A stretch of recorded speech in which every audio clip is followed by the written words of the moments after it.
My name is Anthony Lindsay, and what I'm going to be doing now is explaining right to buy and how you can combine right to buy with joint borrower sole proprietor. A lot of people don't know that you can actually do that because most lenders do not do it. So I'll say that again. Most lenders do not do joint borrower sole proprietor on a right to buy purchase. So that's why you want to make sure that you're speaking to a broker who knows how to get it done and won't charge you up front. Never pay up front, especially with products that are unique and have maybe a little bit more complex criteria, because you might find that you pay in advance and then you don't end up with the product or service you want.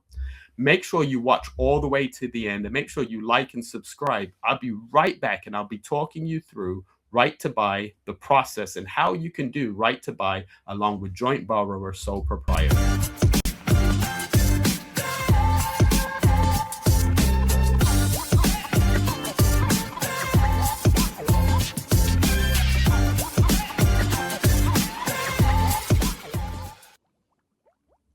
Always keep in mind that your home may be repossessed if you don't keep up the repayments on your mortgage. How can you combine joint borrower sole proprietor with a right to buy? And the answer is yes. Many right to buy applicants still don't meet the lender's affordability requirements, even after using the right to buy discount as a deposit, because yes, you can use the discount as a deposit.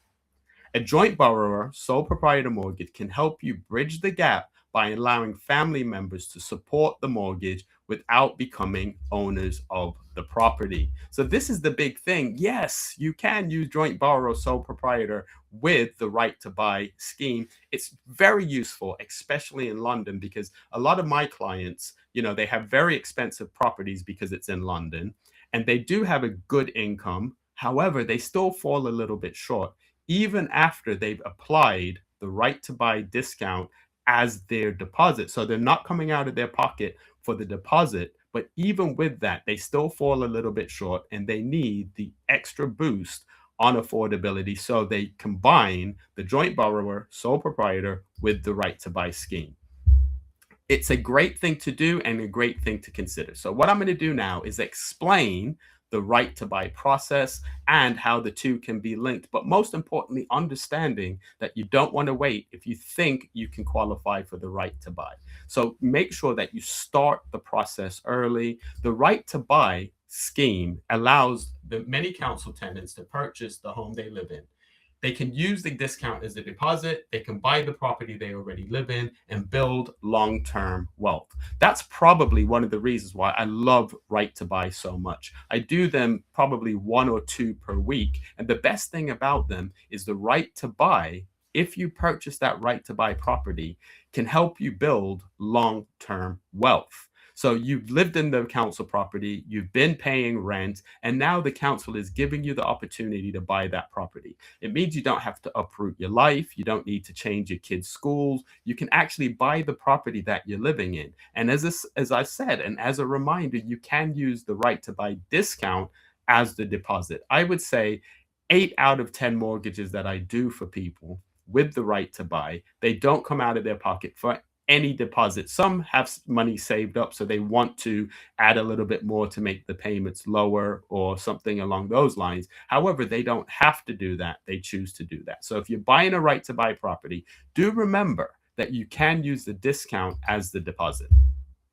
It's always important to remember, as I said, that your home is at risk if you don't keep up your payments, but don't wait. Make sure you get started. So the first thing that you want to do is contact the council. Ask them if you qualify for the right to buy discount. Even if you don't think that you do qualify, just reach out to them. The worst thing that can happen is they say you don't qualify, which is where you are right now. But I would say just give it a try, even if you don't have the finances together yet, even if you don't think you'll qualify for a mortgage, reach out and get the process started.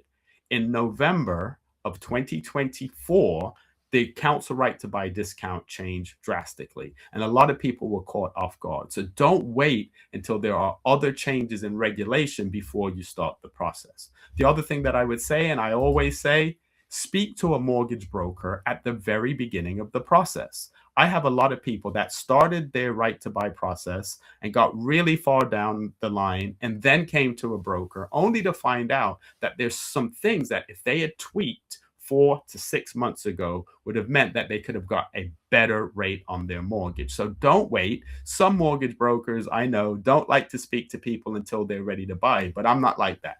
I love to speak to people when they're considering, when they want to understand how mortgages work, which is also why I do these videos. And quickly, make sure if you're watching this video and if you're getting value, make sure you like and subscribe and share it with people. The great thing about the way that I try to present this information is I give you the facts. I'm not going to pressure you because I'm just some guy on YouTube, but you can get the information. Then even if you're not going to work with me, you can go to another broker, you can ask the questions and make sure that you're able to make an informed decision. Don't get your financial, legal, or medical advice from TikTok or YouTube. Always make sure that you speak to a professional who understands your personal circumstances, but don't wait. What you're going to want to do is speak to the mortgage broker, clean up your finances, which by speaking to the mortgage broker, he'll identify anything that might be problematic. And you can also determine who should be on the right to buy application. I've seen it time and time again where people have started the right to buy application and not had the right people on the application, which can be problematic because in most cases, the people that are named on the application also have to go on the mortgage. So I've seen people who maybe had a child living with them and was eligible to be on the application. They didn't put them on the application. Then when it got a little bit further ahead and they maybe didn't reach the affordability and they're not going to look at joint borrower sole proprietor, but they could have added their child to the mortgage. Because the child isn't on the application, then they're unable to add them to the mortgage and it can be problematic. So always speak to a mortgage broker, consider who could be on the right to buy application and make your decision based on that. It's a very important decision and it's not something that you should do without full understanding of the mortgage process. The council will then arrange an independent valuation. And this is a valuation and not a survey. They'll calculate your right to buy discount, and then they'll issue an offer which confirms the market value, the discount, and the price that you will pay. So once the council has given you that letter or assessed the affordability, this is when you're going to move to the next stage. But you want to remember, it's a council. And especially right now, as of the filming of this video, a lot of the councils are backed up because of the recent changes. So it may take a while. Time is on your side, but don't wait. Make sure that you've started the process, make sure that you're asking the right questions, and make sure that your broker is involved with the structure of what you're doing in advance so that they can give you the best advice and you can structure things in a way that's going to get you the very best mortgage to purchase your right to buy property. Once the council has given you those figures, so now they'll send you a letter that will tell you the valuation of the property, the discount, and therefore how much of a mortgage you need. This is when you'll go back to the broker and the broker will be able to go through some of the figures with you. And this is important. And the reason why this is important is because now that you have the figures, we can assess the affordability. And affordability matters. Affordability counts. This is where we may realize that you actually need to do joint borrower sole proprietor along with the right to buy. Or it may be where you decide, well, I'm a little bit short, so I want to put some cash in along with the council right to buy discount to lower my mortgage amount or lower my monthly payments or shorten the term. But by speaking to a mortgage broker at this point, they're giving you information. There's no applications at this point. There's no credit checks at this point. It's just looking at products that you will qualify for based on what the council has come back and told you. So this is a very key stage to get your broker involved, even though before you even started the process, you should have contacted a broker that they can tell you who to have on the application and how far out you might be as far as affordability.